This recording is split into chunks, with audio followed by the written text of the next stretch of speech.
particular area. I think you referenced it as he does somewhere between restaurant impossible and I'll let him finish. Tim Holcomb. Thanks, Sean. Good morning, everybody. I'm Tim Holcomb. I'm from Culometrics/TCreative. So you've all heard me talk about Culometrics. That's my culinary company. TCreative is kind of the creative arm of that. And Bruce as well is one of my associates. So Bruce is the South Florida guy. So what Sean was saying was it's kind of like if you know the Prophet, Marcus Lemonis, you know Chef Robert Irvine from Restaurant Impossible, and you know John Taffer from Bar Rescue.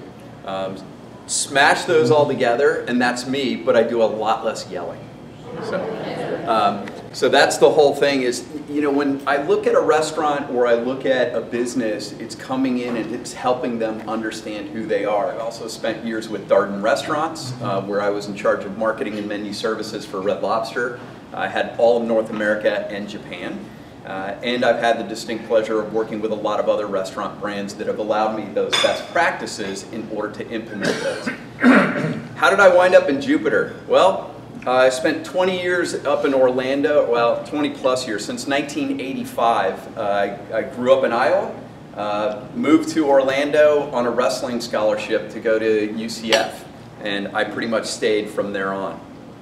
So with that being said, I spent all of my time kind of building my life. I've got 2 children. I have a significant other. She is absolutely gorgeous. My 2 kids have now graduated high school and moved on. One's at LSU and one's getting ready to go to UF. So we're empty nesters. We have family down here, and I said, you know what? Let's go to Jupiter. So we're buying a house in Abacoa, and we are here. So that's a good thing. I now call Jupiter home. So what do we do? What's a great lead for us? And I'm looking forward to getting to know a lot of you. I've already had some face-to-faces and you know, working in a networking group like this. I've been up in Orlando working on a group up there and for 7 years or so. So I know what it is to build a small business. I've launched over 200 small businesses, guys, from ground zero. I started my business on my back porch shortly after 9/11. People said I was absolutely nuts. They're still saying it. They're still saying it. So after 9/11, I said, you know what, where I am now, that's not where I want to be. What I want to do is I want to create a true marketing services company where I can take all of the things that I know as it relates to branding, marketing, restaurants, you know, back of the house, front of the house, the consulting part of it, and smash it all together into one. And with that, what wound up happening was starting on my back porch and then now growing the company to some 12, 15 employees and about 5,000 square feet of space. So that's offices, that's project managers, that's designers, that's web guys, that's printing, that's signage. It's having the knowledge and the ability to take all that and put it together for a business owner and help them take their business to the next level. The one that I'm showing you up front here is a project that we just recently completed, and I'm going to jump into some other ones. I also have some decks here that I'll be happy to pass around for you. A lot of these are TCreative branded if you want to just take a look through and you can pass it around. And we talk about some of the significant brands that I've developed in the Orlando and Central Florida area as well as North Florida. Has anybody ever heard of 4 Rivers Smokehouse, 4 Rivers Barbecue? Whoa, wow. That's awesome. That's me.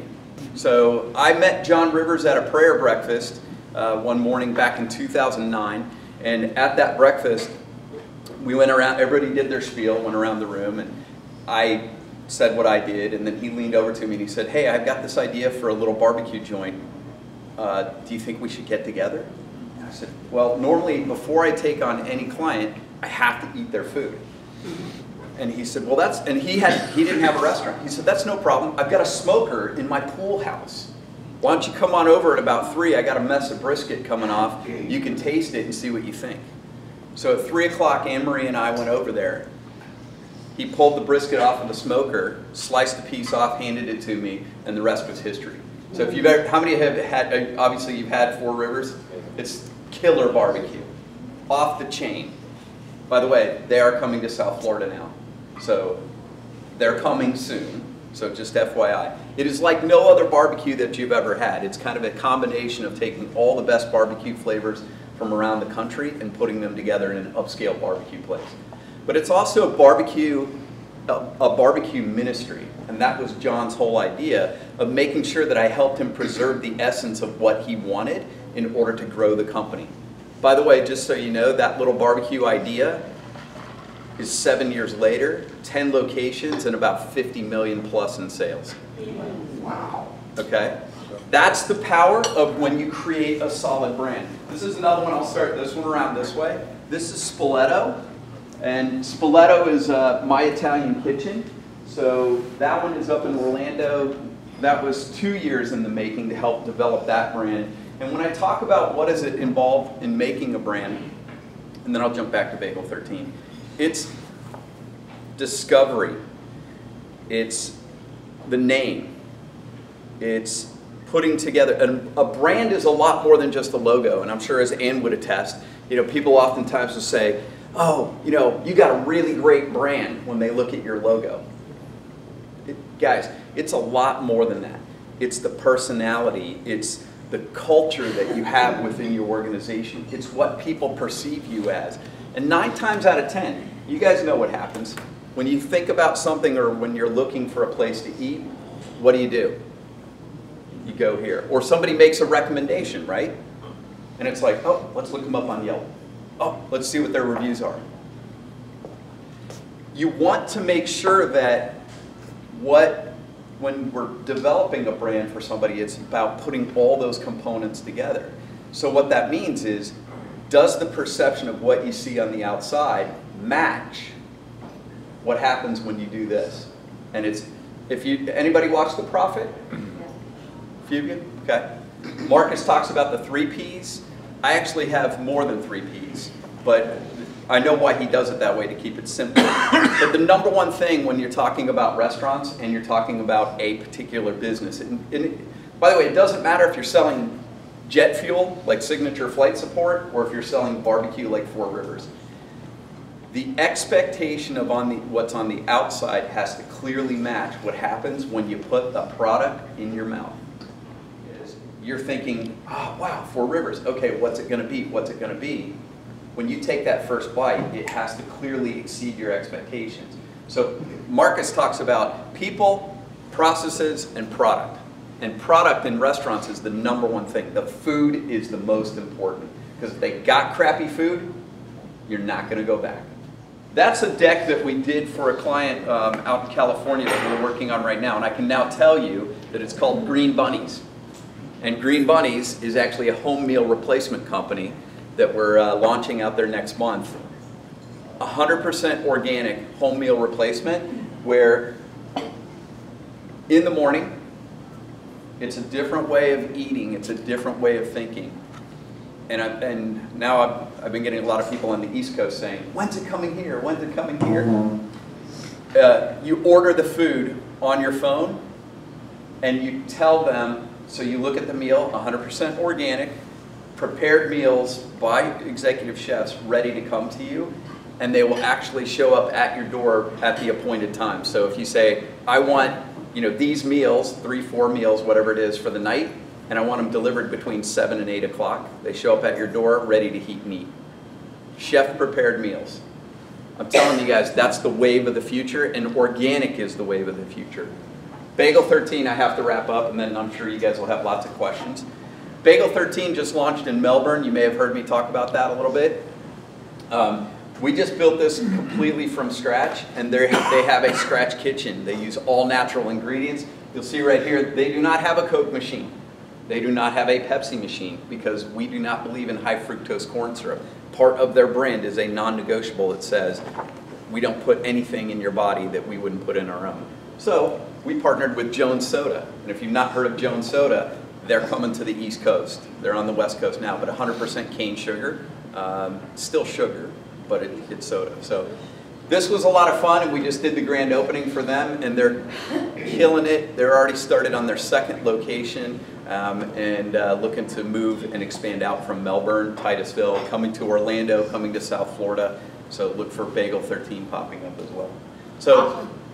Questions, comments? I know that was a lot really quick, but any questions or comments? If you have a great lead for us is anybody that is starting a restaurant or has an existing restaurant that needs to take it to the next level. Question? How am I compensated? Yeah, that's what I was wondering. Free food. No, I don't work for free food.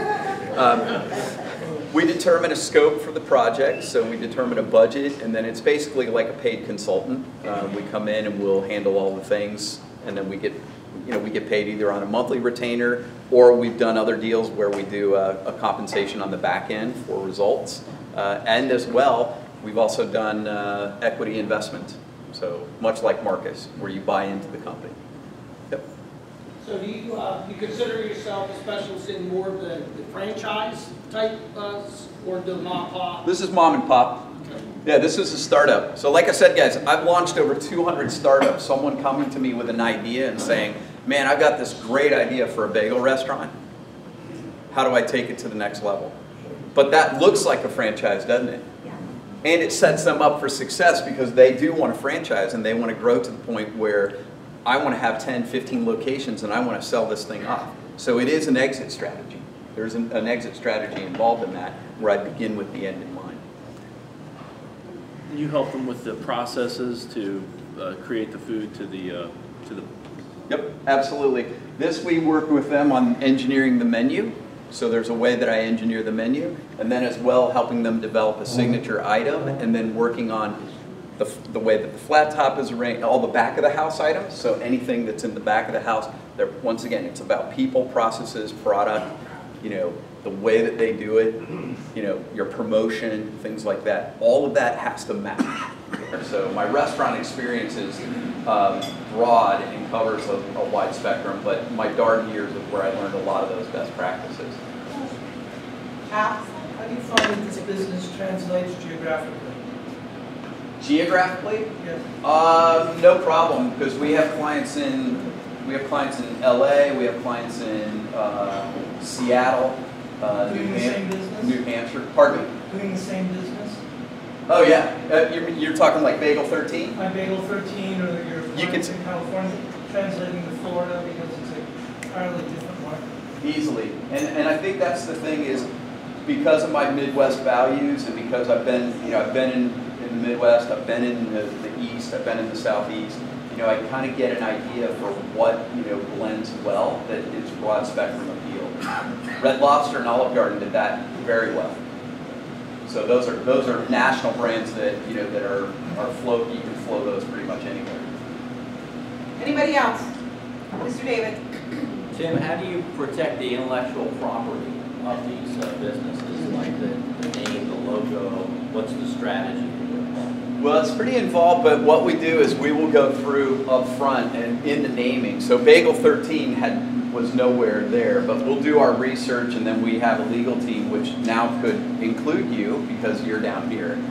So in Orlando, I work with a couple of the lawyers up there in order to ensure that one, we can get URLs, two, we can get, but that's not the main thing because as we've found, right now we've got not one of my clients just heard about it, where they renamed themselves and they found out that the mark that they developed, so the logo they developed, is exactly the same as somebody else's, and guess what? They're now being sued for a cease and desist.